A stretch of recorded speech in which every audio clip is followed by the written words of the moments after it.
10వ అధ్యాయం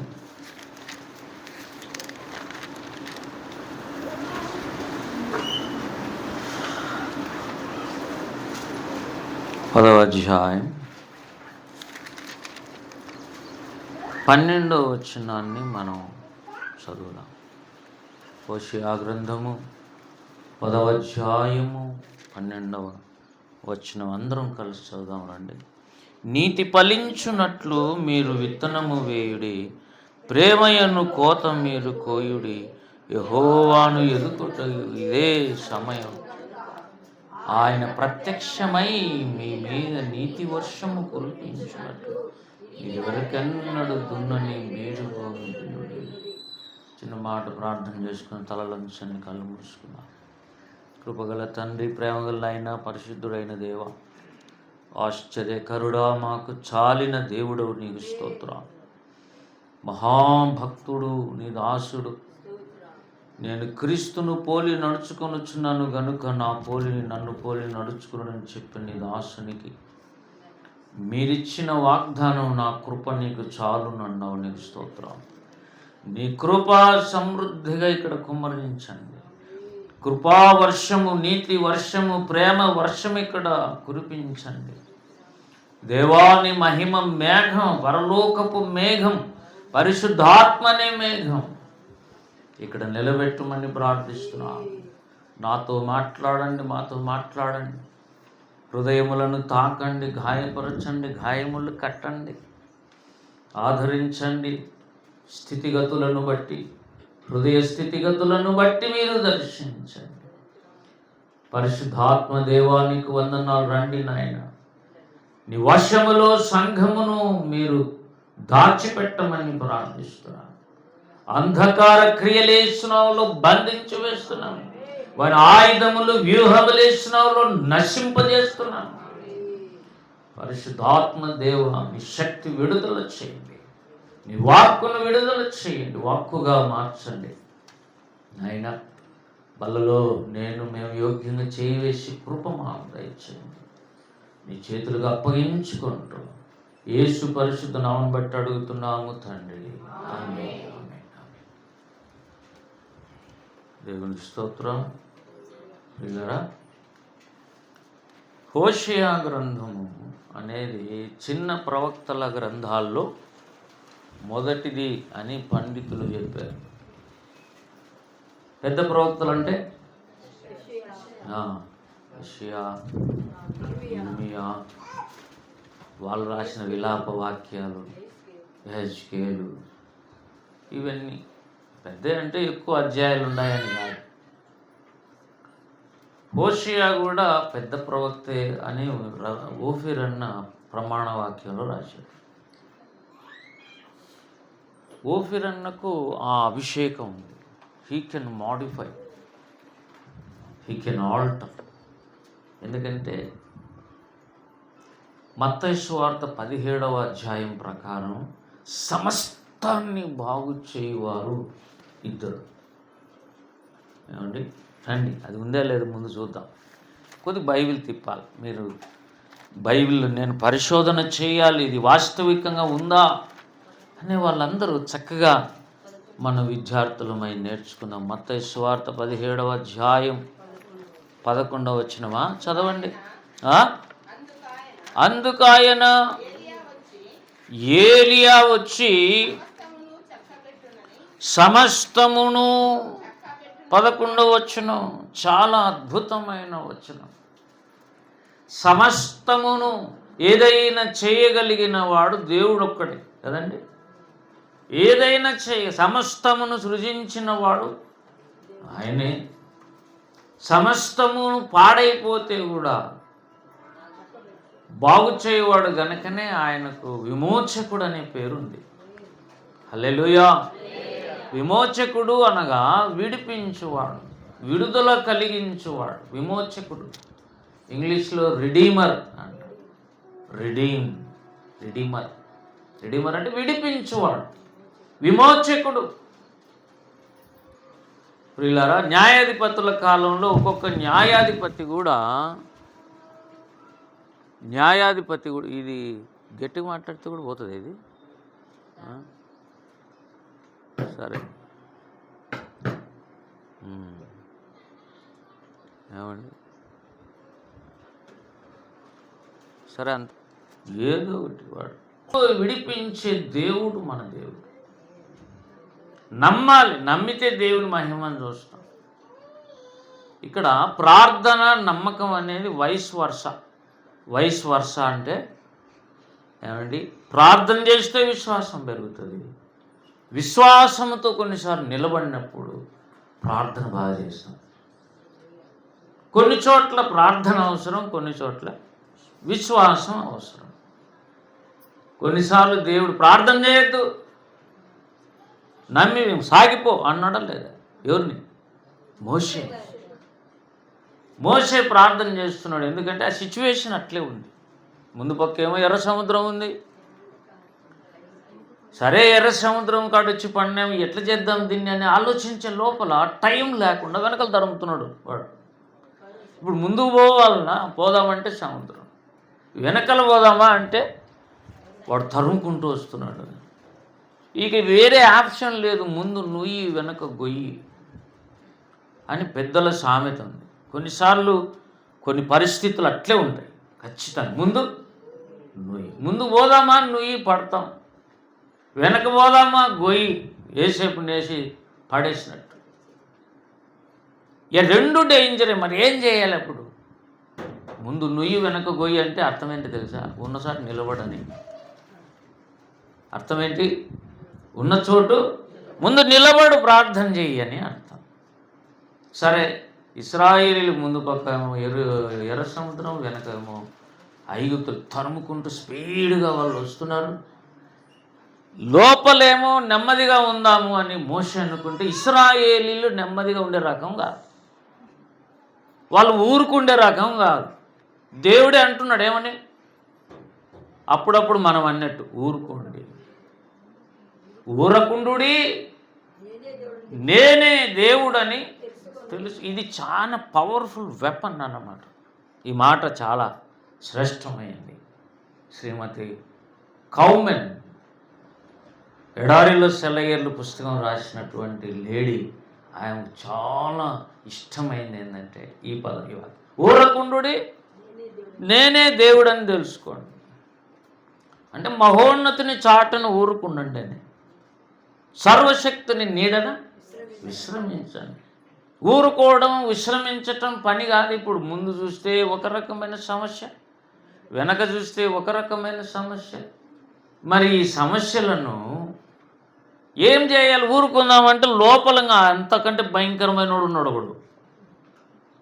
ఈవెన్ రక్షింపబడిన వాళ్ళకు కూడా సైతం చింత కలిగించేంత శక్తి ఉంది వానికి. అందుకే దేవుడు అనాల్సి వచ్చింది, దేని గురించి చింతపడద్దు అంటే ఏదో ఒక చింత. మనుషులకందరికీ చింతలు, అలాగే లేదా రక్షణ పొందిన వాళ్ళకు కూడా చింత, ఏదో ఒక చింత.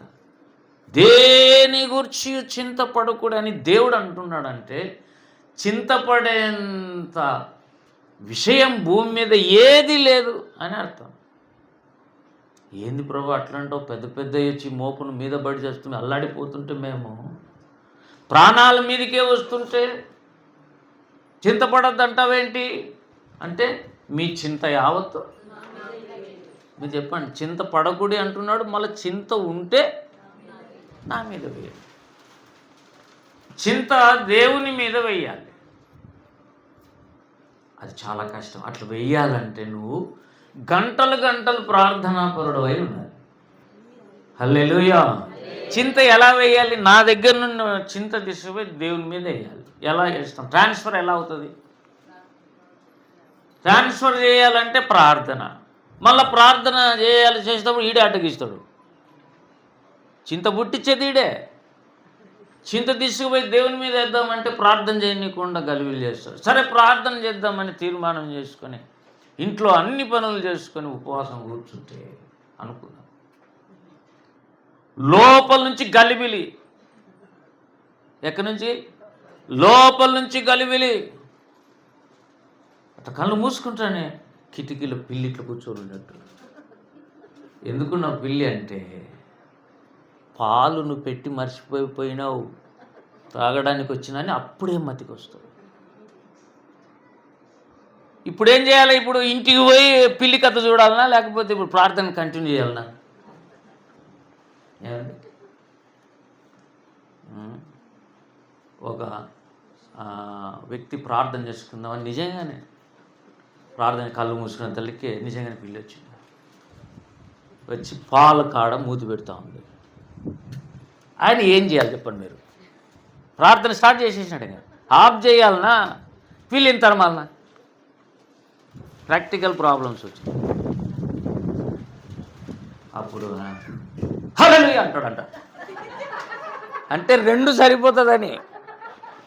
హల్లెలూయా అంటే దేవుని స్తుతించినట్టు, ఈ గట్టిగా అంటే పిల్లి పారిపోతుంది, అది కదలదంట.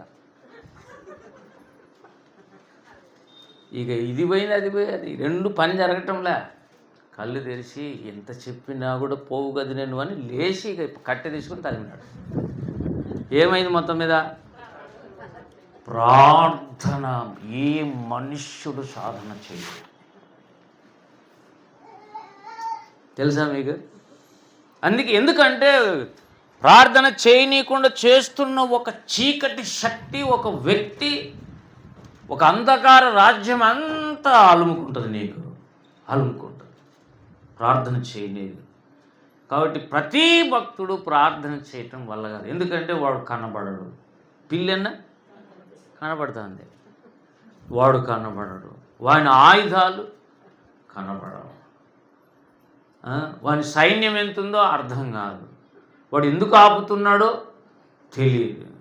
ఇవన్నీ కనబడనటువంటి విషయాలు. అందుకే రోమా 8 ఏమన్నాడంటే, అటువలే ఆత్మ మన బలహీనతను చూచాడట. హల్లెలూయా. అది చదవండి, రోమా 8:26. అటువలే ఆత్మయు, అటువలే అని అన్నాడంటే పైన ఏం చెప్పాడు? చదవండి, చదవండి.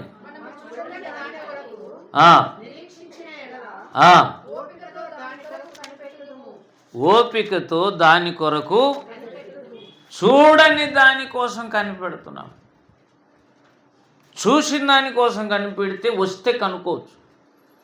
మీరు చెప్పండి, రైల్వే స్టేషన్ పోయి మా వాళ్ళు వస్తారు పిలుచుకురాపని నిన్ను పంపించాను, మా వాళ్ళ ముఖం నీకు తెలియదు, వాళ్ళు ఈ పక్క నుంచి పోతుంటే కూడా ఏం చేస్తావు? పక్క నుంచి పోతుంటే కూడా సార్ కనిపెట్టుకొని ఉన్నాను, కానీ ఎవరు కనపడలేదంటే ఏం చేయాలి? కనబడని దాని కొరకు ఎవరు కనిపెడతారు? మళ్ళీ చదవండి పాయింట్. మనము చూడని దాని కొరకు నిరీక్షించిన ఎడల ఓపికతో దాని కొరకు. ఒక్క మాట, చూడని దాని కొరకు ఎలా నిరీక్షిస్తాం అంటే ఆన్సర్ విశ్వాసముతో చూడాలి. ఈ కళ్ళతో కాదు, విశ్వాసంతో చూస్తే అప్పుడు నిరీక్షణ కలుగుతుంది. విశ్వాసం అనగా నిరీక్షించబడు వాటి యొక్క నిజస్వరూపం. హల్లెలూయా. మామూలు కళ్ళు భౌతిక ప్రపంచాన్ని చూస్తున్నాయి, లోపల ఒక కళ్ళు ఉండే ప్రతి మనిషికి. చాలా కాలం ప్రార్థన చేసిన తర్వాత ఒకసారి సడన్గా నా భార్య ఏమనింది, నా లోపల కళ్ళు తెరుచుకోవడం నేను చూశానని. వీటిని గురించి హెబ్రీ 5వ అధ్యాయంలో రాశాడు. ఏమని? సాధకము చేయబడిన జ్ఞానేంద్రియములు కలవాడు. హల్లెలూయా. సాధకం చేస్తే తప్ప, ఎక్సర్సైజ్ చేస్తే తప్ప, ప్రార్థనలో విశ్వాసము కూడా ఎక్సర్సైజ్ చేయాలి. విశ్వాసం ఉన్నదో లేదో తెలుసుకోవాలంటే ఎక్సర్సైజ్ చేయాలి, ప్రాక్టీస్ చేయాలి. దేవుని పిల్లలు అలా చేశారు. మరి ఇంట్లో అన్నం ఏం లేదు, బియ్యం లేవు, జీతం లేదు, డబ్బులు లేవు, ఏం లేవు. ప్రభా మరి ఈ పూటకు పిల్లలకు నేనేం పెట్టాలి? నిన్నేం చేయను. 12:31 లోపలను పిల్లలకు ఆహారం పంపించాలి. నాకు తెలియదు. నమ్మకం అయితే ఉంది. నీకు చేత కాదు అనేది ఏం లేదు. నీకు అన్నీ సమస్తం సాధ్యం. ఇట్లా శోధించిన వాళ్ళు ఉన్నారు. శోధించిన వాళ్ళు అనకూడదు కానీ పరిశోధించారు దేవుణ్ణి. దానియేలయ్య గవర్నమెంట్ టీచర్ ఏమండి, దానియేలయ్య అక్కడ తూర్పుగోదావరి ఆ సైడ్ ఆయన ఎల్ఈఎఫ్ ఫౌండర్ కాకముందు ప్రారంభంలో దేవుడు మాట్లాడుతున్నప్పుడు ఉన్న టీచర్ పోస్టు దేవుడు రిజైన్ చేయమన్నాడట. రిజైన్ చేస్తే నాకు తిండి పెట్టడం, అవన్నీ పిల్లల్ని చూసుకోవాలి, భార్యను చూసుకోవాలి, కుటుంబాన్ని పోషించే బాధ్యత కూడా ఒకటి నా మీద పెట్టినావు కదా. భర్త అంటే అర్థమేమి? భరించువాడు. ఏం భరించేవాడు? కుటుంబ భారమును మోసేవాడు భర్త. భార్య కూడా అంతే, కుటుంబం యొక్క బాధ్యతలు మోసే భారము బాధ్యతలు ఇద్దరు కలిసి మోస్తారు. కనుక ఇద్దరు ఇద్దరు ఎవరు? భార్య భర్తలు. హల్లెలూయా. ఇద్దరు చేయాల్సిన పని, ఒకరే చేయలేరు. బండ్లలో ఎద్దుల బండ్లలో రెండు ఉంటాయి. ఒకటి ఒంటెద్దు బండి, ఒకటి కాడెద్దుల బండి ఒకటి కదా. ఒంటెద్దు బండికి అది పైన పెట్టేది ఒక రకంగా ఉంటుంది. రెండు ఎద్దులు ఉంటే దాన్ని నడిపించే విధానానికి వేరే టైపు కట్టాలి. భార్యాభర్తలు అంటే ఇద్దరు కలిసి సంసారం అనే బండిని లాగాలి. ఇద్దరు కలిసి కరెక్ట్గా లాగకపోతే ఒకరి మీద ఎక్కువ పడే అవకాశం ఉంటుంది. కాబట్టి దేవుడు ఏం చేశాడంటే విశ్వాసినే పెళ్లి చేసుకున్నాడు.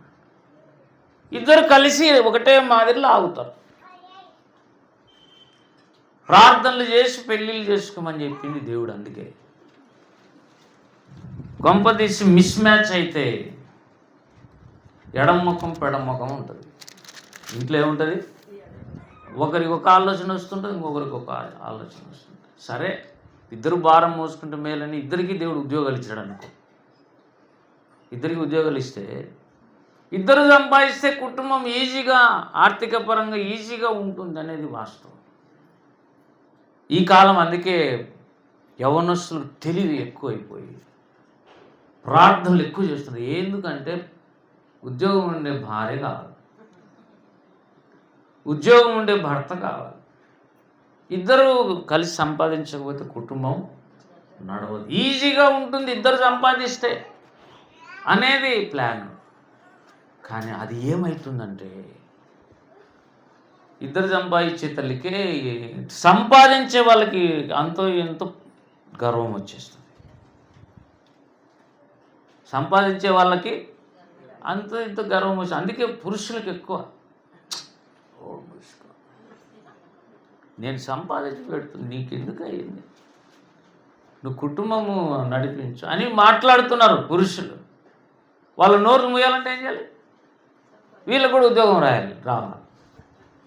ఇద్దరు ఉద్యోగాలు చేస్తే కుటుంబం ఈజీగా ఉంది. కానీ అహం పనిచేసి చెరకు దావని పోతున్నారు. నీ ఏటీఎం నీది, నా ఏటీఎం. ఇది చెప్పుకోవడానికి బాగుంది, నవ్వుకోవడానికి బాగుంది కదా. ప్రాక్టికల్గా అనుభవిస్తూ వాళ్ళు భయంకరమైన స్థితిలో ఉన్నారు. నాకు ఆ ప్రాబ్లం లేదు. దేవుని స్తోత్రం కలుగునుగా. ఏదైనా దేవుడు ఒక ప్రైవేట్ ఉద్యోగము పెద్దదో చిన్నదో ఏదైనా ఇస్తే ఇద్దరిది ఒకటే. కుటుంబం అనే గ్రహింపు కలిగిన వాళ్ళు సక్సెస్ అవుతున్నారు. నీదే నాదే, నువ్వెంత నేనెంత, నువ్వెంత సంపాదించు నేనెంత సంపాదిస్తాను, అసలు నీ ఉద్యోగం అంటే నా ఉద్యోగం పెద్దది.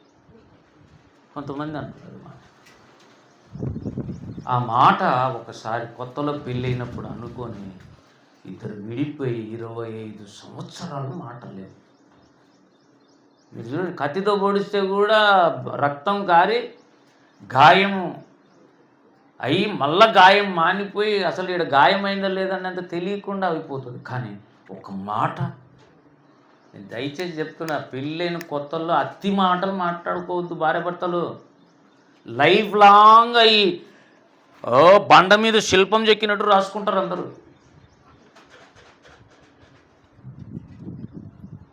ఒకసారి ఒక పెళ్ళి జరిగింది. అంటే ఒక పెళ్ళి అంటున్నా, పలానా పెళ్ళి అని నాకు తెలుసు. అది నాకు తెలుసు ఆ పెళ్ళి ఎవరు. ఫలాని వ్యక్తి అని చెప్తే ఏమవుతుందంటే డేంజర్ అవుతుంది. ఒక పెళ్ళి జరిగింది. ఆ పెళ్ళిలో అల్లుడు షూట్ పుట్టేసుకున్నాడు, ఇంకా కూతురు బాగా చక్కగా రెడీ పడి అంతా అయిపోయింది పెళ్ళి. ఇంకా పెళ్ళి భోజనాలు చేస్తున్నారు. 8 పొట్టేళ్ళు తెగినాయి. 8. ఆ కాలంలో కథ చెప్తాడు, ఒక 30 ఏళ్ళ కిందట. అంటే ఇక వచ్చే వాళ్ళ సంఖ్య విపరీతం అయిపోయింది, ఆడ అన్నం అయిపోయింది. అంటే అప్పుడు అత్త అంటుంది అల్లునితో, మమ్మల్ని నాశనం చేసి కదరా నాయన అనింది పొరపాటుగా. పెళ్ళిలోనే ఎవరు లేరాడా, ఎవరు లేరు ఆ మనిషితో. బతికి టేకప్ చేయాలి అని అంటే అంత సంఖ్య వచ్చినారు. ఇప్పుడు మళ్ళీ ఎప్పుడు కోయాలి, ఎప్పుడు చేయాలి, వీళ్ళంతా ఎప్పుడు తినాలి, పాజిటివ్ భలే జరిగిందని ఎప్పుడు చెప్పుకుంటారు. అన్నం తక్కువ వచ్చానే ఒక్కసారి జరిగితే అయిపోయాయి కదా, లైఫ్ లాంగ్ కొరతే. వాళ్ళ పెళ్ళి పోతే మెలయ పోతికి లేదు, అప్పుడే అయిపోయింది స్టార్టింగ్లో. ఇవన్నీ ఇంకా జీవితకాలం అంతా అనుకుంటారో లేదు తెలియదు. వీళ్ళిద్దరైతే అనుకుంటారు. ఎవరు? భార్య భర్తలు, అత్త కోడలైన. అంటే ప్రారంభ దశలో ఏం భాష మాట్లాడుతున్నావో ఆ మాటలు జీవితకాలం అంతా మిమ్మల్ని చెడబడతాయి. అంటే 30 కన్నా పొరపాటుగా ఏ మాటలు మాట్లాడదు. ఇక అంతే. ఆ అల్లుడు బ్రతికినంత కాలం, చచ్చిపోయిన తర్వాత బ్రతికినంత కాలం ఈ మాట అనింది అని సతాయిచ్చని వచ్చినాడు. ఒక్క మాట. ఒకవేళ అతను యేసుప్రభుని నమ్ముకునింటే ఏ పొద్దు రోజు ఇట్లా ఆదివారం పూట వచ్చిండు, వాక్యం వినిండు, క్షమించుండు, పోతుండే. కానీ యేసుప్రభు అనే జీవితం, ఆ జీవం లోపలికి ఇంకా రాలే ఆ పెళ్ళిలో. అందుకే అంటారు పెళ్ళిలో జీవము రావాలి, యేసు రావాలి. ఆ ఇండ్లు నిరంతరము ఏదైనా చిన్న చిన్నవి అడ్జస్ట్మెంట్ చేయని వచ్చినా క్షమించుకొని అడ్జస్ట్ అయిపోతుంటారు. మీరు చెప్పండి, మీరు కోపపడుకుడి. ఒకవేళ కోపం పడినా కూడా సాయంత్రానికి ఆ సూర్యుడు అస్తమించకముందే ఏం చేయాలి? అస్తమించితే ఏమవుతుంది? మీరు చెప్పండి. సూర్యుడు అస్తమిస్తే ఏమవుతుంది? రాత్రి స్టార్ట్ అవుతుంది. ఆ రాత్రి కూడా నీకు మాటలు ఉండవు, సమాధానం లేకుండా పండుకుంటావు. పండుకున్నప్పుడు చీకటిని మీద దాడి చేస్తాయి. అసలు నిద్రలోనే సైతాన్ పని అంతా. కాబట్టి సూర్యుడు అస్తమించే లోపల ఏం చేయాలి? సమాధానం పడాలి. ఎప్పుడు పడతావు? దేవుని భయం ఉంటే కదా. దేవుని వాక్యం చెప్పింది సాయంత్రం లోపల సమాధానం పడాలి అని. చాలామంది సమాధానం పడడం నేను విన్నా చిన్నప్పుడే. భార్య దగ్గరికి పోయి, లేదంటే భర్త దగ్గరికి పోయి ఏదో ఉదయం అనకూడని మాట ఒకటి వచ్చేసింది, నీ హృదయాన్ని గాయం చేసింది వాస్తవమే, నన్ను క్షమించు. పటాపంచలు సమాధానం వెళ్తుంది మళ్ళా. కానీ మీరు రోజుల తరబడి అలాగే మూతులు ముక్కులు తిప్పుకుంటా. కొంతమంది ఇంట్లో మాటలే ఉండవు. మరుసటి రోజు అవుతుంటుంది, ఆమె భోజనాలు చేస్తుంటుంది, ఈయన భోజనాలు తింటుంటాడు, కానీ మాటలు ఉండవు. చూసే వాళ్ళకు ఒక కప్పు కింద ఉన్న భార్య భర్తలాగా కనపడుతుంటారు, కానీ వాళ్ళిద్దరి జీవితంలో నేను చెప్తున్నా, సమాధాన పడే తగ్గింపు నీ దగ్గర లేకపోతే చాలా కష్టం. ఆ తగ్గింపు, సమాధాన పడ్డానికి తగ్గించుకుంటాడు చూసావు, అతను రక్షణ పొందిన వాడై ఉండాలి. ఇలాంటి తగ్గించుకోలేదు. ఆ భార్య తగ్గించుకోవాలంటే ఏముండాలి? అందుకే పెళ్ళిళ్ళలో చెప్తుంటారు చూడు, పెళ్ళిళ్ళు చేసే పాస్టర్లు పుల్లండలు వేసేటప్పుడు, మీలో ఎవరు తగ్గించుకుంటారో ముందుగా వాళ్ళు మీ తల వంచండి. వీళ్ళు జోక్గా చెప్తుంటారులే.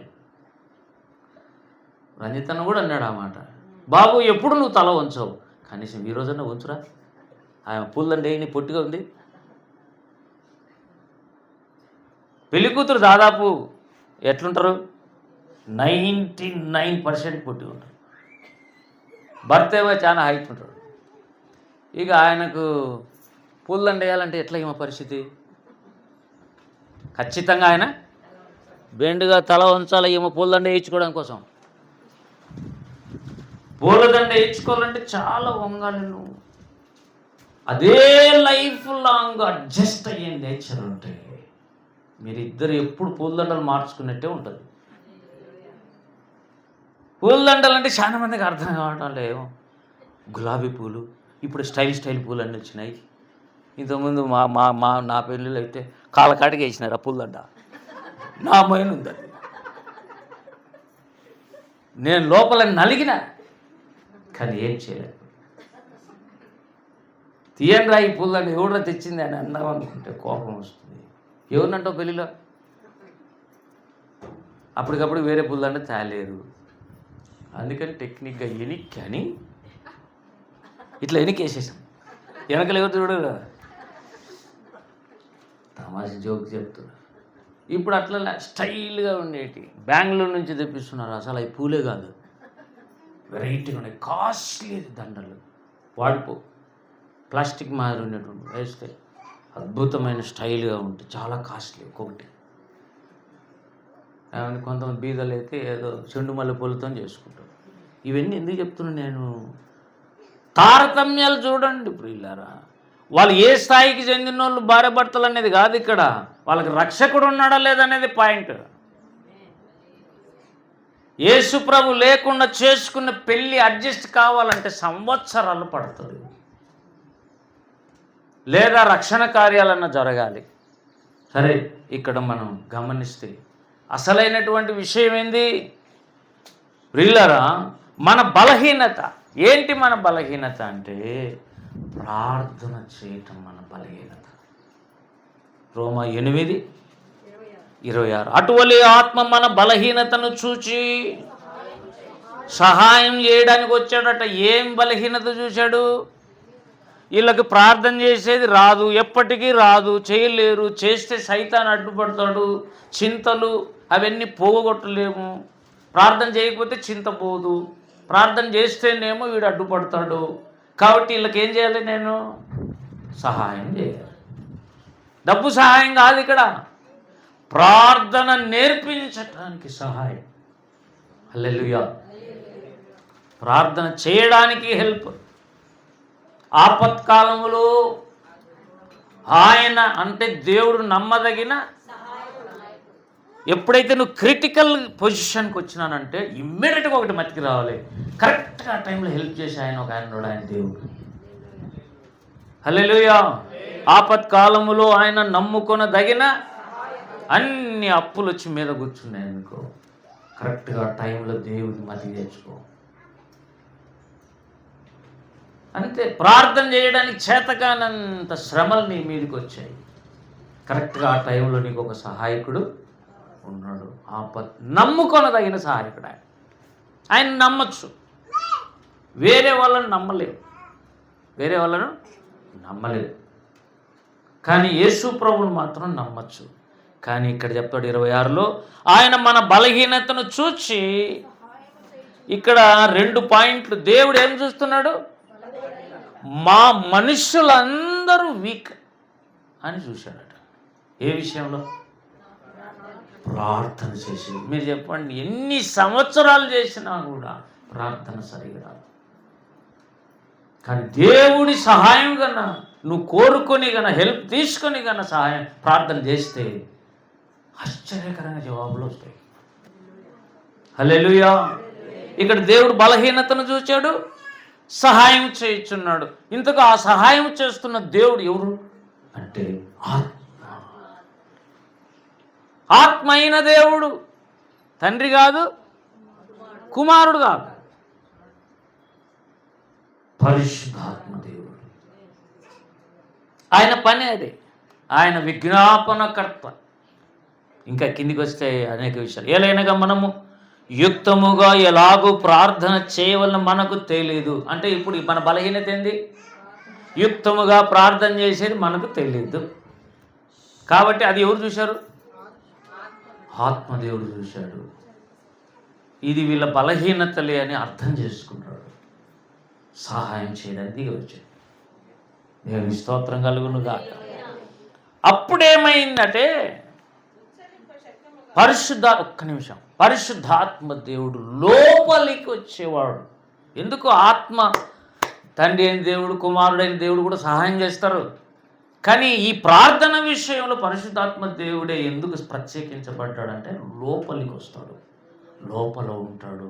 ఆయన మీలోనికి వచ్చును, మీతో కూడా నివసించును.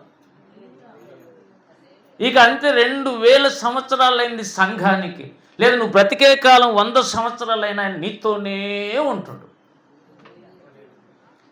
ఇప్పుడు నువ్వు చేసే ప్రార్థన ఏమో మనస్సుతో చేసే ప్రార్థన. దేవుడు రక్షకుడు, నన్ను రక్షించాడు, శిలువలో చనిపోయాడు, నా బదులు ఆయన ప్రాణం మీద కేసుకుని చచ్చిపోయాడు. ఇక బతికి ఉన్నానంటే కారణం ఆయన చనిపోవడం. ఒకవేళ ఆయన బతికి ఉండాలనుకుంటే నేను చచ్చిపోయాను అని అర్థం చేసుకుని ప్రార్థన చేసేదేమో మనస్సుతో చేసే ప్రార్థన. కానీ లోపల ఇంకొకరు ఉన్నారు, ఆత్మదేవుడు ఉన్నాడు. ఆత్మదేవుడు చేసే ప్రార్థన ఒకటి ఉంది, అది నాకు తెలియదు. నేను మనసుతో చేస్తే నా మైండ్ పనిచేస్తుంది కాబట్టి నేను చేసుకుంటాను. కానీ పరిశుద్ధాత్మ దేవుడు చేసేటప్పుడు ఎలా ఉంటుంది అంటే చెప్పాడు. ఎలా ఉంటుంది? ఉచ్చరింప శక్యము కాని మూలుగులు. మీరు చెప్పండి, ఉచ్చరింప శక్యము కాని. శక్యం అంటే సాధ్యము కాని, ఉచ్చరించడానికే సాధ్యం కానంత మూలుగులు. కరెక్ట్గా ఎవరికి వస్తాయి మూలుగులు అంటే? ఒక బిడ్డకి జన్మనిచ్చాలంటే ఇక ఆడొచ్చే పెయిన్ ఇంకా ఎవరికి రాదు. ఒక బిడ్డకి జన్మనియాలంటే ఏమో సచ్చి మళ్ళీ బ్రతకాలి. ఎవరు? తల్లి. సరే చచ్చిపోతే చచ్చిపోతుందిలే, నాకైతే కొడుకు కావాలి అన్నంతగా ప్రసవ వేదన పడేది తల్లి. దేవునికి స్తోత్రం కలుగుతుంది. కాబట్టి చెప్పని అసఖ్యముగానంత మూలుగులు ఒక స్త్రీకి వస్తున్నాయంటే అప్పుడు ఒక బిడ్డకి జన్మనిచ్చినట్టు.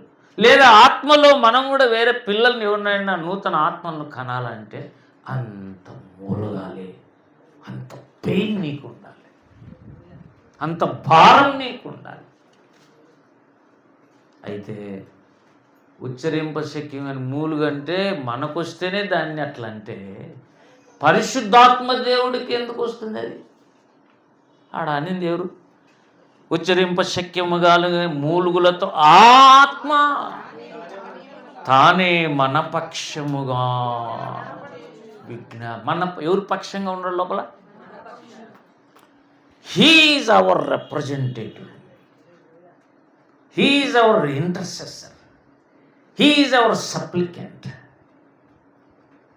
ఆయన మనపక్షంగా మూలుగుతూ ఉన్నాడు. ఎందుకో? ఒకవేళ ఆయన అంత చెప్పని అసఖ్యంగా మూలుగులతో ప్రార్థన చేస్తుంటే అన్నీ మన అవసరతలై ఉండాలి. అవన్నీ ఎవరి అవసరతలు ఉండాలా? మన అక్కర్లై ఉండాలి, మన అవసరతలై ఉండాలి. నీకోసం ఆయన చేస్తుండాల. దేవుడు మనల్ని రక్షించటం ఎంత ముఖ్యమో, రక్షణలో కొనసాగించి చనిపోయే దినం వరకు దాన్ని కాపాడడం కూడా అంత ముఖ్యం.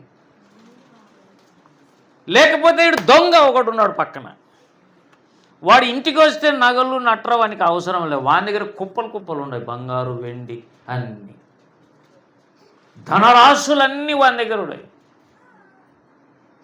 ఆ ఐశ్వర్యమై భూసంబంధమైంది అది కాదు. దేవుడు ఏమిస్తున్నాడు? మహిమైశ్వర్యం నీకు ఇస్తానని నీకు నాకు వాగ్దానం చేశాడు. మహిమైశ్వర్యము అంటే రక్షణ అనేది మహిమను తీసుకొని వచ్చేది. స్టార్టింగ్ పాయింట్ అది. రక్షణ అనేది ప్రారంభ దశ. నువ్వు రక్షణ పొందితే నీ మహిమ నీకు వస్తుంది. అందుకే భక్సింగ్ గారు ఒక పుస్తకం రాశాడు, రక్షణ ఔన్నత్యం. చదవండి పుస్తకం, చిన్న. రక్షణ యొక్క ఔన్నత్యం తెలిసినవాడు కాబట్టి ఒక తావుడుబోతుగా ఉన్న ఒక స్టూడెంట్ యేసు ప్రభువుని అంగీకరించగలిగాడు. తాను ఒక పాపే కదా. ఒక తాగుతున్నాడు అంటే అర్థం ఏంటి? పాపులకు రక్షించడానికి వచ్చిన యేసు ప్రభు ఏమండి, ఈయనను కూడా రక్షించాడు. ఎవరినైనా రక్షిస్తాడు. ప్రభు పక్షపాతి. ఇప్పుడు నువ్వు మనం బలహీనతలలోనే ఉన్నామంటే అది నీ వీక్నెస్, నీ పొరపాటు, నీదేదో రాంగ్, అంతేగాని దేవుంది కాదు. దేవుడు యేసు ప్రభు అందరికీ ప్రభు పక్షపాతి కాదు. అంటే అర్థం ఏంటి? ఉంటే పక్షపాతం నీకే ఉండాలి. ఆ పక్క దేవునికి లేదు. దేవునికి అందరూ సమానమే, ప్రతి ఒక్కరూ సమానమే. దేవునికి స్తోత్రం కలుగును గాక. అసలు విషయం కాటికి వద్దాం ఇప్పుడు ప్రియులారా. మూలవాక్యం ఏం చదివాం? హోషేయ 10:12 చదవండి ఇప్పుడు.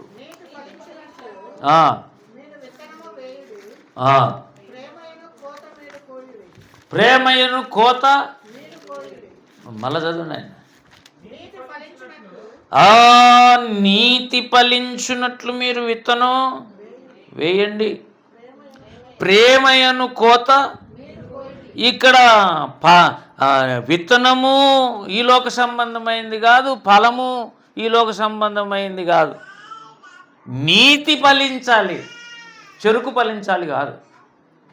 చెరుకు ఫలించాలంటే చెరుకు వేసుకోవాలి, ఏది ఫలించాలంటే దాని విత్తనం వేసుకోవాలి. నీతి ఫలించాలంటే విత్తనం కూడా అదేదో పర్మనెంట్ దైవికమైందే వేయాలి. దేవునికి స్తోత్రం కలుగును గాక.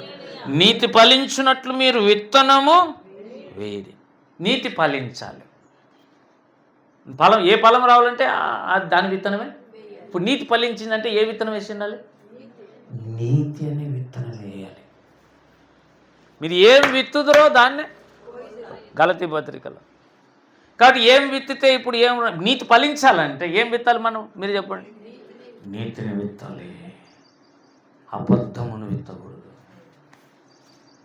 నీకు తెలిసిన భక్తి కాదు ఇక్కడ, దేవునికి ఇష్టమైన నీతిని మనం విత్తాలి ప్రియులారా. కాబట్టి నీతి అనేది ఎవరి పేరు? 1 కొరింథీ 1 చివరి వచనం. ఆయన మనకు నీతి, జ్ఞానం, పరిశుద్ధత, విమోచన. యేసుక్రీస్తే మన నీతి. ఎవడు లేడు, నీతిమంతులు లేడు, ఒక్కడు లేడు. ఏమండి? 1 కొరింథీ 1 చివరి వచనం చదవండి. ఆయన అంటే యేసుక్రీస్తు ప్రభువే మనకు, అనగా సంఘానికి జ్ఞానం. మన జ్ఞానము ఒక మెదుల్లో నుంచి వచ్చే కాన్షియస్నెస్ కాదు, ఒక వ్యక్తి. జ్ఞానం అనే ఒక వ్యక్తి. ఇప్పుడు నా జ్ఞానం ఉందా లేదా మీరు కనుక్కోవాలనుకో, నా మాటల ద్వారానో, చర్యల ద్వారానో, ప్రవర్తన ద్వారానో, వ్యూహాల ద్వారానో, ప్లాన్స్, దాంట్ని బట్టి తెలుసుకో. కానీ అట్లా కాదు. మన జ్ఞానం ఎవరట? నీ జ్ఞానం ఎవరై ఉండాలి అంటే, జ్ఞానం బాగుంటే నువ్వు బాగుపడతావనే లేదా? యేసు ప్రభు నీ దగ్గర ఉంటే ఖచ్చితంగా సైతాన్ని నిన్ను మోసం చేయలేడు. ఆయనే జ్ఞానం. ఇప్పుడు చెప్పండి, దీని ప్రకారంగా యాకోబు 1:5 కానీ జరిగితే ఎవరికైనా జ్ఞానం కొలవగా ఉంటే వాడు దేవుని. ఇప్పుడు జ్ఞానం ఎవరు? ఆయన. ఎవరిని అడగాలి మనం? ఆయన్ని అడగాలి. ఏమని అడగాలి? ఆయన కావాలని అడగాలి. ఆయన్నే అడగాలి, ఆయన కావాలని అడగాలి. ఆయనే జ్ఞానం. యేసు ప్రభు నా దగ్గర ఉన్నంత కాలం నాకేమున్నట్టు? జ్ఞానం ఉన్నట్టు. రాజులలో ఒక రాజు ఉన్నాడు, వాళ్ళ గురువు ఉన్నంత వరకు అతను సక్సెస్ అయినాడు. ఎప్పుడైతే వాళ్ళ గురువు చనిపోయాడో తర్వాత అతను పాడైపోయిన రాజుగా తయారయ్యాడు. అతడు బ్రతికి ఉన్నంత కాలము అతడు వర్ధిల్లేను. కానీ ఆ ప్రవక్త ఎప్పుడైతే చనిపోయాడో ఇక తర్వాత నాశనం అయిపోయాడు. అంటే అతనికి జ్ఞానబోధ చేస్తూ ఆలోచనలు చెబుతూ నడిపిస్తున్న వ్యక్తి బ్రతుకున్నంత కాలం అతడు వాడు సక్సెస్. ఇప్పుడు చెప్పండి, దేవుడే అనుకుందాం, మనకు తోడుగా ఉన్న దేవుడు యేసుక్రీస్తు ప్రభు తోడుగా ఉన్నంత కాలం నీ జ్ఞానం ఉంటుంది. కొంపదీసి ఆయన వదిలేసావనుకో ఏమైపోతుంది నీకు? జ్ఞానం లేకపోతే ఖచ్చితంగా నీవు జ్ఞానము లేని వారు నశించిపోతారు. యేసు ప్రభు లేకపోతే కూడా నశించిపోతాం. సరే, ఇక్కడ మనం గమనిస్తే నీతి ఫలించునట్లు మీరు విత్తనం వేయండి, ప్రేమయను కోత మీరు లేదా నీతి ఫలించాలంటే ఏం వేయాలన్నా? విత్తనం వేసాం. ముందు నీతి అనే విత్తనం వేసినాం, కొద్ది రోజులు వర్షం పడింది, మొలకెత్తనే నీతి ఫలించింది. ఇక ఆ నీతి ఫలించి ఎదుగుతూ ఉంది. కొంతకాలం పట్టద్దు పంట చేతికి రావాలంటే. పంట చేతికి వచ్చే టయానికి మనం కోసే పంట పేరు నీతి కాదు, ఇప్పుడు ప్రేమ అయి ఉండాలి. అంటే నీతి చాలా కాలం ఎదిగితే ఏమవుతుంది? మధ్యలో పోగొట్టుకుంటే, నీతిగా నా మధ్యలో పోగొట్టుకుంటే ప్రేమ అనేది నీ దగ్గర ఎప్పుడు ఉండదు. అది చాలా నీతి ఎదిగితే వచ్చే ఫలితం, అంటే హైలైట్. అందుకే కొరింథీ పత్రికల్లో 12వ అధ్యాయం చివరి సర్వోత్తమమైన మార్గం నేను మీకు చూపిస్తాను అని పౌలు అన్నాడు. ఇక అంతకంటే టాప్లో వేరే క్యారెక్టర్ మన దగ్గర దొరకదు. అటువంటి క్యారెక్టర్ పేరే ప్రేమ. 1 కొరింథీ పత్రిక కృపావరములలో ఆసక్తితో అపేక్షించుడి, ఇది కాక ఇప్పుడు చెప్పండి, 13వ అధ్యాయములో ఉన్న దైవ ప్రేమ పేరు ఇంకొక మాట, దానికి ఉన్న ఇంకొక పేరు సర్వోత్తమమైన మార్గము. యేసుప్రభు అంటే ఎవరు? మార్గం. యేసుప్రభు పేరేం పేరు? మార్గం. నువ్వు రక్షణ పొందిన రోజే యేసయ్య వస్తాడు, ఆ రోజు నీకు మార్గం లేకొచ్చినావు నువ్వు, అంతే. కానీ సర్వోత్తమమైన మార్గంలో నడవాలంటే నువ్వు ప్రేమ నీలోనికి వచ్చేంత వరకు ఎదగాలి. ప్రేమ భూమి మీద దొరకదు, నీతి భూమి మీద దొరకదు. ఎవరు నాటుతారండి మరి? ఆడొక వ్యవసాయం కనపడుతుంది. హోషేయ గ్రంథం 10వ అధ్యాయం 12వ వచనంలో ఒక పంట కనపడుతుంది, పొలం కనపడుతుంది. ఆ పొలము దున్నబడిన ఆ పొలంలో నీతి నాటబడింది. తర్వాత ఏమండి, అదే పక్కన పేజీ తిప్పితే నీతి వర్షం పడింది. పక్కన చూడండి, మీ మీద నీతి వర్షము కురిపించున్నట్లు ఇదివరకు ఎన్నడూ దున్నని బీడు భూమి. ఇప్పుడు స్టార్టింగ్ పాయింట్ నుంచి సీక్వెన్స్లో మనమే అరేంజ్ చేసుకున్నాం. రండి, పిల్లలకు ఒక ఆట బొమ్మ ఇచ్చి అన్నీ లాగి, నువ్వు కింద దించమ్మా, అటు పెట్టద్దు, నువ్వు చూడ, నువ్వు అసలు వాక్యం వింటుండంతే. నీకు ప్రేమ ఉంది నాకు తెలుసు, నువ్వు ఎవరినైనా సాగుతావు. ఇటుకు వచ్చినప్పుడు కేవలం నీ మైండ్ అంతా వాక్యం మీద పెట్టుకో. చిన్న బిడ్డలను ఎత్తుకోవాల్సిన టైం ఇది కాదు. మిగతాప్పుడు ఎత్తుకొని ముద్దులాడు మీ మూతి పోయేంతవరకు ముద్దులాడండి. But this is the place. చాలా సీరియస్ మ్యాటర్ ఇక్కడ. నేను ఎట్లున్నాను ఇక్కడ మొహమాటం ఉంటుందని నాకు మీరు చెప్పండి. మళ్ళీ దిగినాక వేరే రవి కనపడతాడు మీకు. ఎందుకు వచ్చిందిలే, బాగుంటుందిలే అని సర్దుకొని పోయే వాళ్ళు కనపడతారు దిగినాక. కానీ ఈడుంటే మాత్రం ఇక్కడ ఆయన దేవుడు ఉన్నాడు, చెప్పాల్సిన రీతిగా చెప్పాలి. ఈడ మొహమాటాలు ఉండవు. అసలు యేసుప్రభు పేర్లలో ఒక పేరేం పేరు? శాస్త్రులు పెట్టినారు, మోమాటం లేనివాడు. నిన్ను చూసి ఇంకొకరిని చూసి నేను కన్నా ఇట్లే కన్నా ఉంటే సంఘం చెడిపోతుంది. ఇక్కడ నువ్వు వినాల్సిన టైం అంతే. ఇక్కడ పిల్లలతో ఆడుకోవడం, ఈ పనులు చేయొద్దు నా దగ్గర. అట్టటి సంఘాలు మస్తుగా ఉన్నాయి, అనకూడదు అసలు ఆ పాయింట్. మొన్న అంటున్నాడు మొత్తం అందరు వెళ్ళిపోండి. ఎంత ప్రేమకు కోపం వస్తుందో చూడు. 16 కుటుంబాలను సాకుతున్నాడు డబ్బులు ఇచ్చి. వాళ్ళు బ్రతకాలనే ఆశనా కాదు మీరు చెప్పండి. అట్లా తోడికి కోపం వస్తే ఎలా ఉంటుంది? అన్న ఏం చేసినంటే ప్రేమను కొయ్యాలని, ఇదేడు ఉంది కదా, ప్రేమను కొయ్యాలని కొద్దిగా సనువు ఇచ్చినాడు. నేను అన్నను గమనించిన, మనకు తెలియదు, మేము చిన్నప్పటి నుంచి పెరిగింది సిస్టమేటిక్ చర్చిలే. అది అసలు సడన్నెస్. VBS నేను చదివేటప్పుడు ఎట్లా ఉండిందో మీకు చెప్పండి. బెర్షెబా సంఘంలో అసలు మధ్యలో లేయడానికి కూడా కుదరతో పాస్టర్లతో ఎందుకు వచ్చినావు కూర్చొని నేను మూసుకున్నాను. అంటారు ఆ పెద్దనే పక్కనుండే పాస్టర్లు. అందుకని కదిలేదు లేదు మెదిలేదు లేదు. ఫస్ట్ నేను నేర్చుకునేది వాక్యం వినడం కాదు, కూర్చోవడం. ఏం నేర్చుకోవాలి first? SIT right. SIT right అంటే ఇట్లని కాదు అర్థం. ఒక పొజిషన్లో దేవుని వాక్యం వినాలని కూర్చుంటావు చూడు, అది దేవునికి స్తోత్రం కలుగును. ఒకసారి రంజిత్ అన్న వాక్యం చెప్తుంటే వాడు జోనాథన్ పాస్టర్ ఉండేవాడు. ఆయన కొడుకు చిన్న సైకిల్ వేసుకుని వచ్చాడు వీటికి. చిన్న సైకిల్ 2 గంటలు అది అని తిప్పుతాడు వాడు ఆడ. నేనున్నాడా, నేనేంటి చెవులు ఇటు పట్టుకొని ఒకవేళ ఎత్తలేకపోయినా వేరే సహాయం తీసుకుని ఎత్తపోతుంటే. అది నా మైండ్ చెప్తున్నాను నేను. కానీ ఆయన్ని ఏమనలే. ఆయనకు ఆ కెపాసిటీ ఉంది. ఎందుకంటే ఆ గలివిలిలో కూడా చెప్తాడు. కానీ గలివిల్లో మనం వినొద్దు. నువ్వు చెప్పు. గలివిల్లో పక్కన వాళ్ళను వినే లెవెల్లో నువ్వు ఉండాలి. నీ ద్వారా పక్కన వాళ్ళు ఇంకా వాక్యం ఎక్స్ప్లెనేషన్ ఎక్కువ కోరాలి, ఉండేది కూడా పోగొట్టుకోకూడదు. అంత సిట్రెట్ కూర్చోవాలి.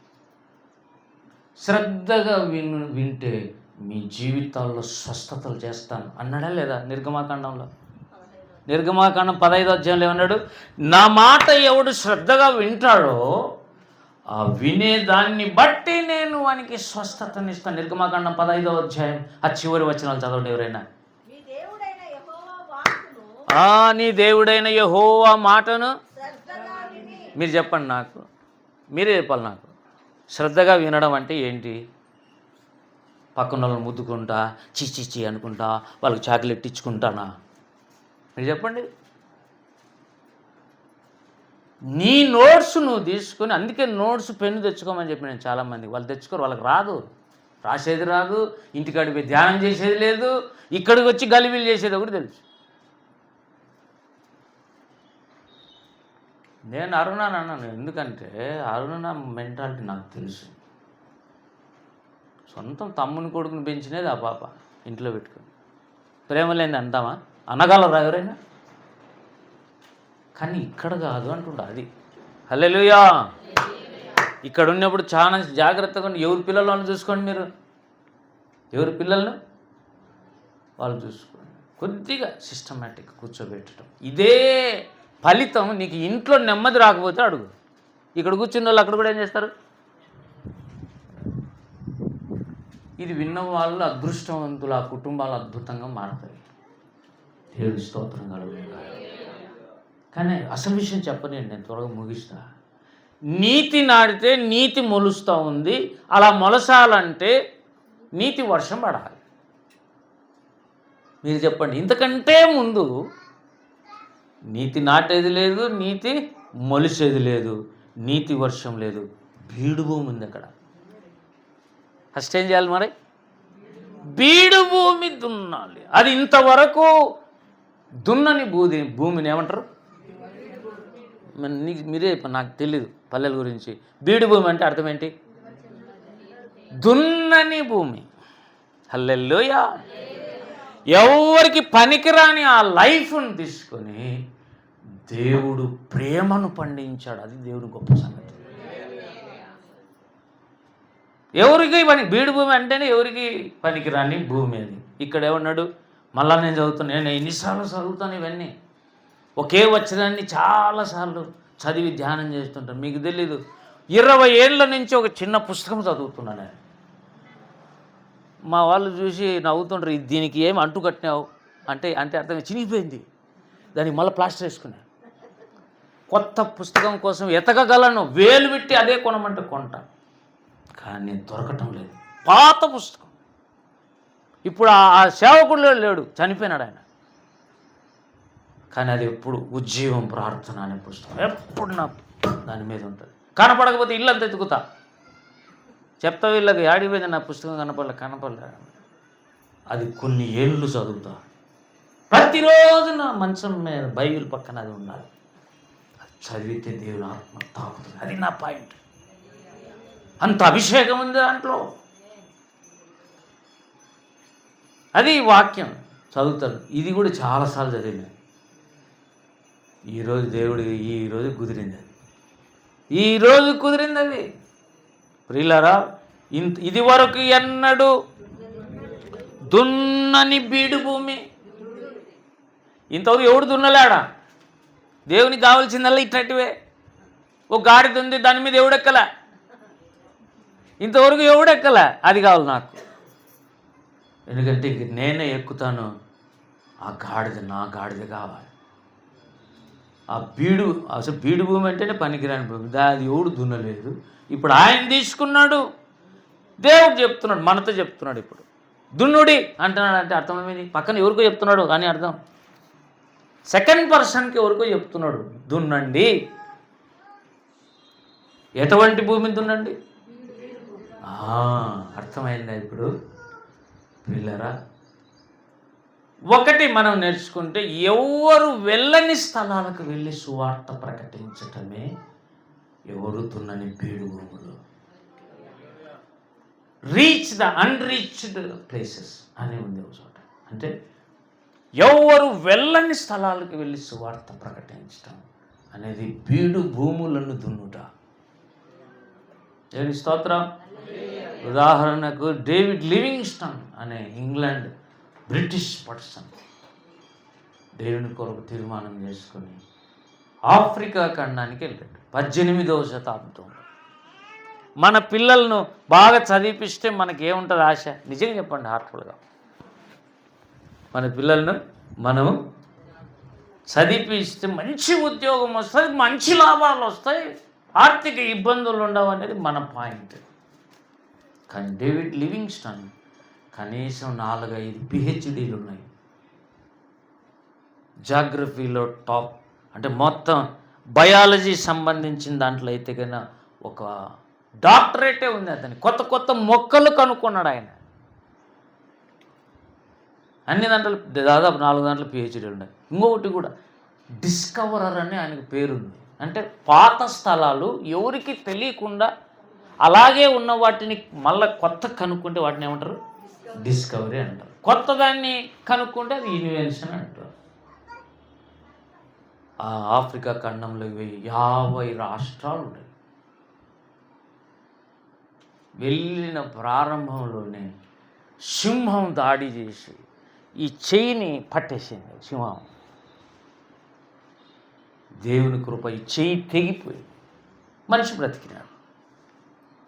అదే నేనైతే, మనమైతే, నీ సేవకు ఒక నమస్కారం, నీకొక నమస్కారం, ఆఫ్రికా ఖండానికి 2 నమస్కారాలు అనమ్మా. మీరు చెప్పండి, నువ్వు చేస్తారు నాయన నీ సేవ, ఏదో చేద్దాంలే అని త్యాగం చేసి నేను ఇంటికి వస్తే మంచి చెయ్యి ఒకటి జీవితకాలం అంతా నన్ను ఏమంటారు? కాలు లేకపోతే కుంటోడు, చెవి చెయ్యి లేకపోతే ఏమండి, చెయ్యి లేకపోతే చెవిటోడు కాదు, అవిటోడు. చెయ్యి లేదు. ఇక ఏం చేసినాడు ఆయన? మళ్ళా ఇంగ్లాండ్కి పోయి పెట్టుడు చెయ్యి ఒకటి చేయించుకొచ్చుకున్నాడు. ఈ చెయ్యి ఆయనకి లేదు, చూడడానికి షర్ట్ వేసుకున్నట్టే ఉంటాడు, అది చెక్క చెయ్యి. ఇక స్టార్ట్ చేశాడు దేవుని సేవ. దేవుని స్తోత్రం. దగ్గర 30-40 సంవత్సరాలు ఆఫ్రికా ఖండంలో తిరిగాడు. 2-3 సార్లు వెనక్కి పోయి వచ్చాడు. భార్య పిల్లలను అక్కడ వదిలేసి వచ్చినాడు. మళ్ళీ కొన్నిసార్లు తెచ్చుకున్నాడు. చివరికి భార్య జ్వరం వచ్చి చచ్చిపోయింది, పిల్లలు 2-3 చచ్చిపోయినాడు. ఇదేంటి సేవ? మనం వచ్చింది ఎందుకు సేవకు? ప్రభువా, మా ఇండ్లంతా దీవించబడాలి, అభివృద్ధి చెందాలి. దేవుడు నువ్వు చేసే మేలు ఏదైనా ఉంటే దేవుడు మాకు ఇంత కార్యాలు చేసినాడని చెప్పుకుంటే మేము ముందుకు సాగుతాం. కొంపదీసి నెగిటివ్లుగా నువ్వు చేసినావంటే మేమే ఉండలేము. ఇది మన భక్తి. కానీ వాళ్ళ భక్తి ఏంటంటే, నువ్వు ఎంత విరోధంగా నిలబడినా నువ్వు రక్షకుడు కాక తప్పదు, నేను పాపి కాక తప్పదు. పాపిని నేను రక్షణ పొందాను కాబట్టి నిన్ను వదలలేను, నువ్వు ఏమి చేయకపోయినా నిన్ను వదలలేను. పెళ్లి చేసుకునే భార్యలాగా, పెళ్లి చేసుకునే భార్య, నేను కొత్తగా పెళ్ళి అయింది మొగునికి ఈమెకు 1 సంవత్సరం అయితేనే ఆయనకు చేయబోయింది అనుకుందాం. సేమ్ సిచ్యువేషన్, ఆయనకి చేయబోయింది. ఇక భార్య వచ్చింది, ఏమండి కలిమి ఎందు లేమి ఎందునని వాగ్దానం చేశాను. నీకు చెయ్యి ఉంటేనేమి లేకపోతేనే అవిటి చెయ్యి నేనే ఒక చెయ్యిలాగా అయిపోయి నీకు పనులన్నీ చేసి పెడతాను అని అంటారా? లేకపోతే సంవత్సరానికి నీకు చేయబోయింది కుంటోడా? ఆ పాస్టరు ఇవన్నీ పలికింటే పలికినా కానీ మబ్బులో అసలు పెళ్ళి రోజు ఎవరు హృదయపూర్వకంగా పలకరని నాకు తెలుసు. ఎందుకంటే నేను కూడా పలకలేదు. ఎందుకంటే నేను చేసుకునేది సిఎస్ఐలోనే. నా పెళ్ళి జరిగింది సిఎస్ఐ. వాళ్ళు పలికిస్తుంటే పలికిన అంతే. నాకేం తెలుసు? మైక్ ఇచ్చినారు, పైగా భయంగా పలికేది. ఏం పలికినామో ఒంటితో పలికేటప్పుడు ఏం తెలుస్తుంది? కలిమి ఏందంటే అబ్బు బాగుందిలే అనుకున్నాం. వాళ్ళు లేదన్నప్పుడు వినపల్లా. ఆరోగ్యం అందంటే బాగుందిలే అనుకున్నాం. అనారోగ్యమందు రోగగ్రస్తుడు అన్నప్పుడు అది వినపల్లా. మళ్ళీ చూసుకుందాంలే అనుకున్నాం. ముందు కావాల్సింది ఏంది?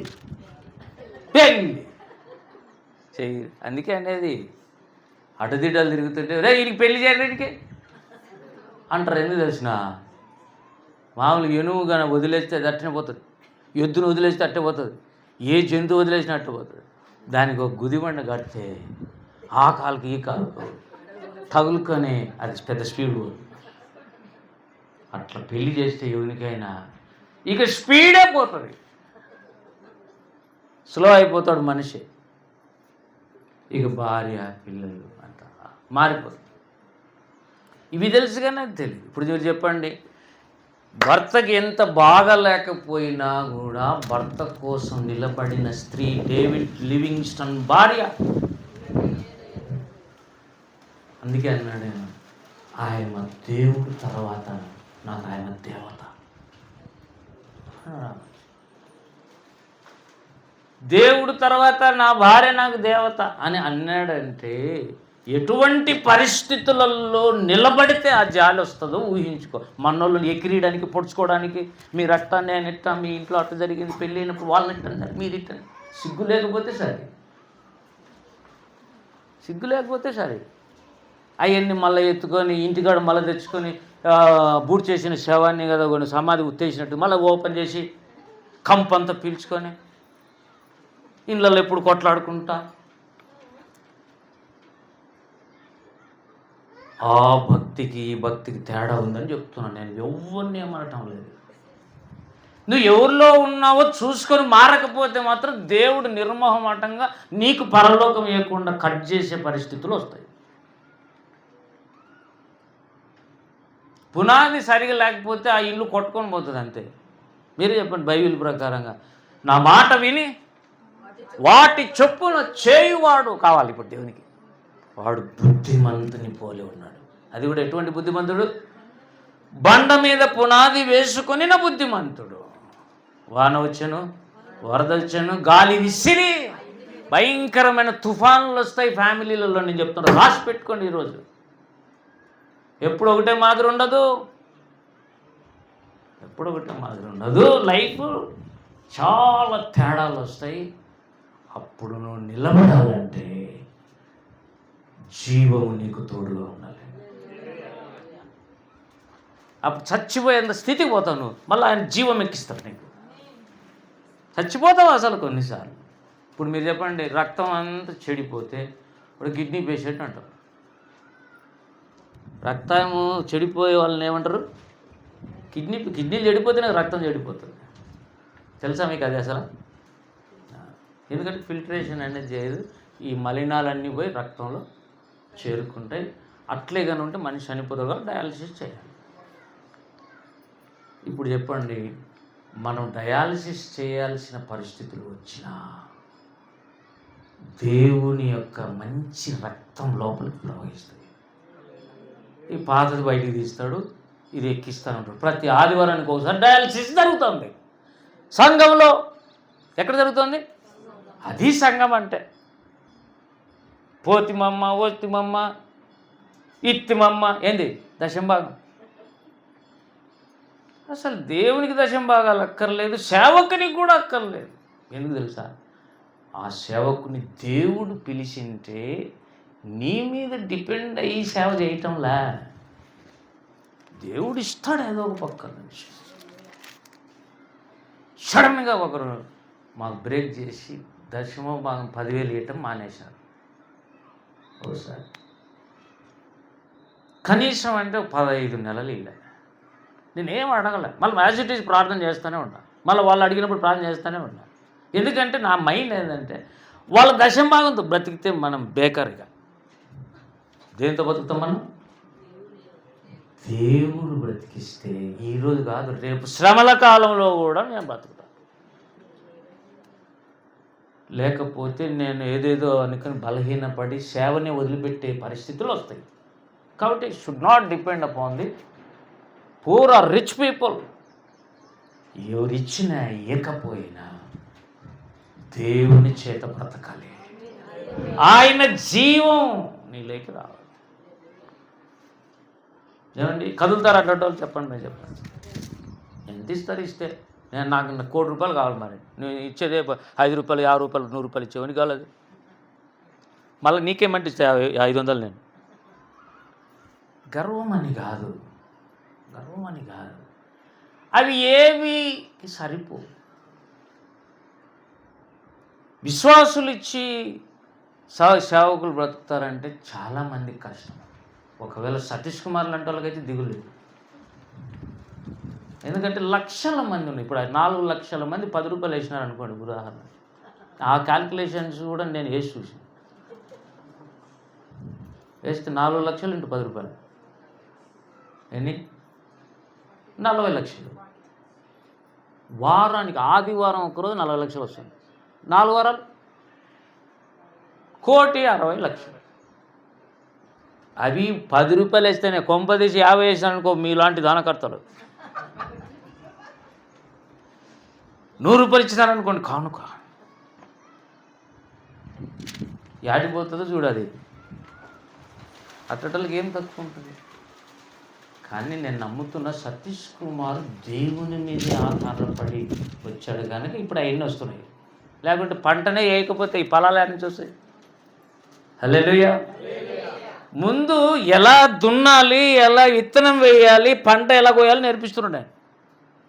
దేవుడికి స్తోత్రం. నువ్వు ఎంత చేసినా మళ్ళీ ఆ నీతి వర్షం కోసం పైకి చూడాల్సిందే, అంతే కదా. ఇప్పుడు చూడండి ఇంకొక మాట 10 చదవండి. అదే హోషేయాలో 10వ అధ్యాయము.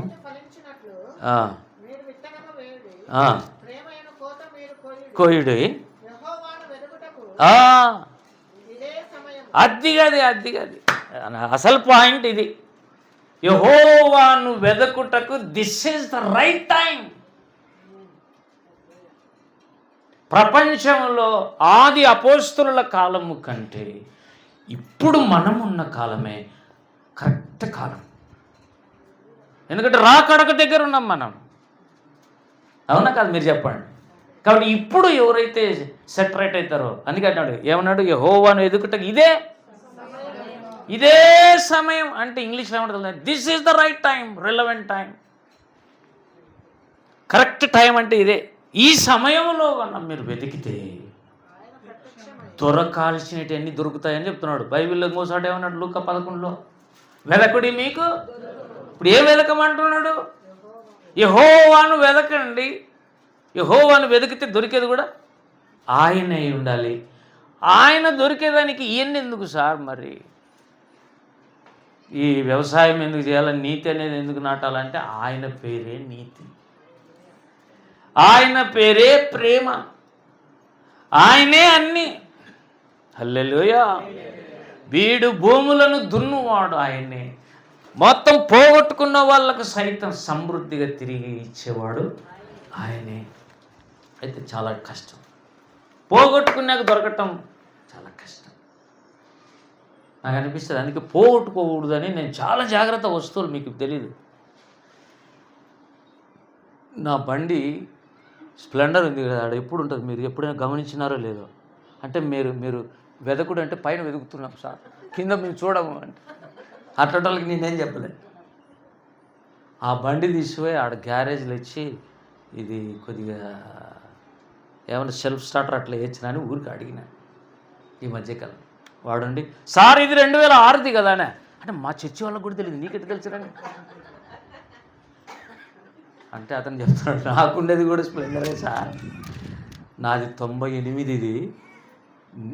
2006లో ప్రొడక్షన్ కొత్తది వచ్చినప్పుడు ఈ కలర్స్ వచ్చినాయి, దాన్ని చూస్తానని చెప్పాను నేను. 2006 అంటాడు ఆ మెకానిక్. హల్లెలూయా. అది 2006. ఇప్పుడు ఎంత? ఇంకొక సంవత్సరం అయితే 2026. ఎన్నేళ్ళు అవుతుంది ఆ బండి? 19 సంవత్సరాలు అయింది. అంతే కదా, 6లో కొన్నాము, రేపు సంవత్సరానికి 26 అవుతుంది అంటే 20 ఏళ్ళు అయింది. అంటే ఒక సంవత్సరం తక్కువ, 19 సంవత్సరాలు అయింది. బట్ ఇది ఎంతకి ఇస్తారు సార్ మీరు అంటున్నాడు. అంటే నాకు అర్థమైందంటే నేను అమ్మను అని అన్నవాంతో అని వాడెందుకు కొనాలనుకుని చెప్తాడు. ఇంత స్టాండర్డ్ బండ్లు ఇప్పుడు లేవు సార్, చాలా బరువు ఉంది ఇది. వాటిని నడిపించినాడు, అది చూసి రమ్మనే కదా. మెకానిక్ ఫస్ట్ ఏం చేస్తారు వాళ్ళు, నువ్వు చెప్పిన మాటలు నమ్మడాడు, వాడు నడిపితే ఏమేమి లేవో అవన్నీ చెప్తాడు మనకు. పాస్టర్లు కూడా అంతే, నువ్వు చెప్పినట్టయినా ఊరికి ఊగొడుతుంటావు అంతే. ప్రార్థనలు చేస్తే బయటకు వచ్చినట్టు అసలు సంగతులు. ఫస్ట్ డాక్టర్ దగ్గరికి పోతానే ఏం సార్ అంటే కడుపు నొప్పి సార్, ఇక్కడ మెదడు నొప్పి సార్ అంటాడు. అన్నీ అంటే అబ్బా ఈయనకు అన్నీ తెలిసిపోతున్నాయి అనుకుంటాం మనం. అన్నీ అయినాక మెదడు టెస్టు, కడుపు నొప్పికి ఇది ఏమంటుంది గ్యాస్ట్రోఎంట్రాలజిస్ట్కి ఒకటి, బ్రెయిన్ అంటే న్యూరాలజిస్ట్కి ఒకటి, ఒక్కొక్క టెస్టులన్నీ ఇచ్చి పోయి ఎన్ని చేర్చుకొని రాపో అప్పుడు చెప్తా అంటాడు. ఎందుకు చదివినాను మరి అంటే ఆ టెస్ట్లలో వచ్చిందాన్నే నమ్ముతాను, నువ్వు చెప్పింది నేను నమ్మను అని అర్థం. చాలాసార్లు మన ప్రార్థనలు దేవుడు అట్లా అంటాడు, దేవా ఉద్యోగం ఇంకా అంటాడు. ఆయనకు అన్నీ తెలుసు, అది కావాలి ప్రభు, ఇది కావాలి ప్రభు, ఇది కావాలి ప్రభు రాయిస్తాను. టెస్టులు రాసి ఇచ్చి టెస్టులు చేసుకుని రాపో అని పరిశుద్ధాత్మ దేవుని దగ్గర పంపిస్తాడు. ఆయన పైనుంచి కిందకి స్కాన్ అంటే ఎంఆర్ఐ టెస్ట్ చేసేస్తాడు మొత్తం. చేస్తే కొంతమంది అదృష్టం ఏమి లేవు సార్, వీనికి ఏ రోగాలు లేవంటే అమ్మ దేవుని స్తోత్రం అంటావు. కొంపదీసి నీకు తెలియనేటివన్నీ కూడా దాంట్లో వచ్చినాయి అనుకో. అదింది ఇదింది అదింది సార్, ఇంతకాలం మీకు తెలియదు, ఇంత గడ్డ ఉంది మీకు మెదుళ్ళు అన్నారనుకో, అప్పుడు అనుకుంటా ఊరికపోతే ఈ డాక్టర్ దగ్గరికని. తెలుసా మీకు, మన సమంజన వాళ్ళ ఆయనకు మెదుల్లో ఇంత లావు కట్ట ఉంది. మనకు చెప్పేటప్పుడు ఏదో కింద పడినాడనే చెప్పినారు, ఎంఆర్ఐ టెస్ట్ చేస్తే కట్ట ఉంది. ఆయన ఇదే మాట అన్నాడు, డాక్టర్ దగ్గర పోకుండా ఉంటే బాగుండు, పోయిందని ఇప్పుడు భయం వచ్చేసింది, చనిపోతానేమో అన్నాడు. 2 years లోపల చచ్చిపోయినాడు. తెలుసా మీకు ఇది? లాస్ట్ రోజు చనిపోయేటప్పటికల్లా మనం పోరాడి క్షమించమని దేవుని పాదాలు పట్టుకుంటే దేవుడు అతన్ని క్షమించాడు. దేవుని స్తోత్రం కలుగును కానీ. చనిపోవడం అయితే గ్యారెంటీ, చచ్చిపోయినాడు.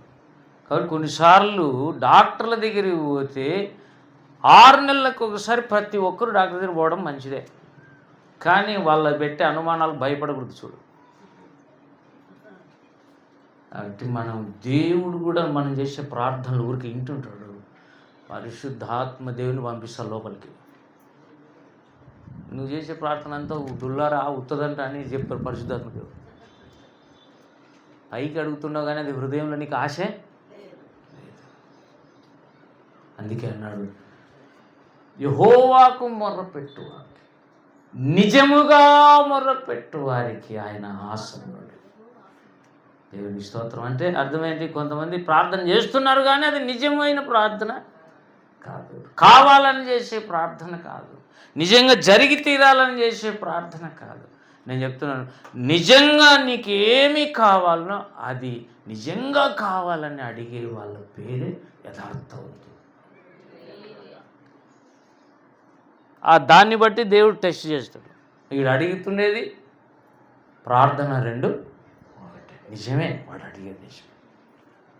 ఎలా ప్రభు అంటే ఇక వాడు నిజముగా మొరపెట్టు వారికి ఆయన ఏం కావాలి? దగ్గర రావాల్సిందే. దేవుడి దగ్గరికి వచ్చి నీకు సహాయం చేయాల్సిందే, వేరే కథ లేదు. ఎందుకంటే కండిషన్స్ మనం ఫుల్ఫిల్ చేస్తే ఆయన ఫుల్ఫిల్ చేస్తాడు. దేవుని స్తోత్రం కలుగును గాక. ఇప్పుడు ఏంటి సమయం?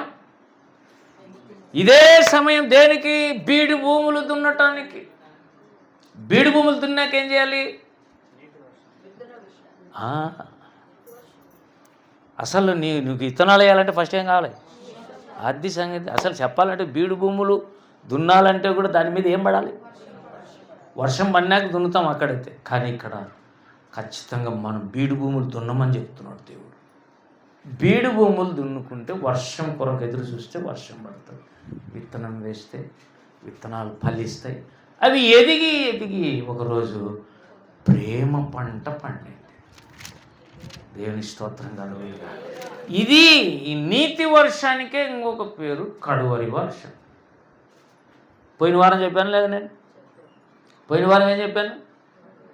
కడువరి వర్షానికి ఉన్న ఇంకొక పేరు నీతి వర్షం.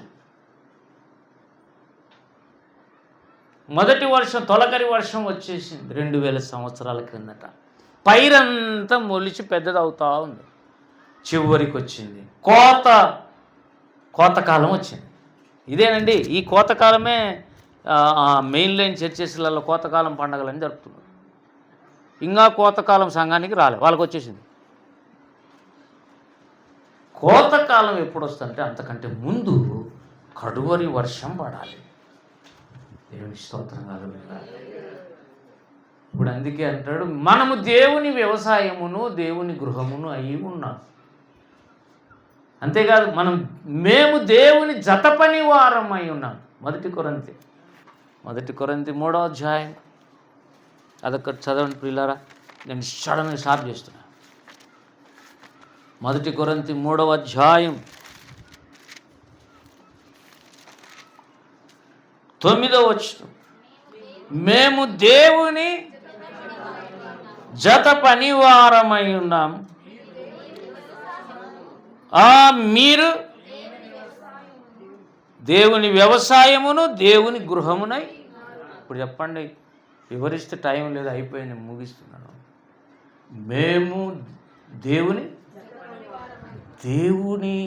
యొక్క పని చేస్తున్నాడు దేవుడు, ఆ పనే మేము కూడా చేస్తున్నాం. కాబట్టి ఏమైనా మేమిద్దరం దేవుడు మేము కలిసి జత పనివారం అయ్యాం.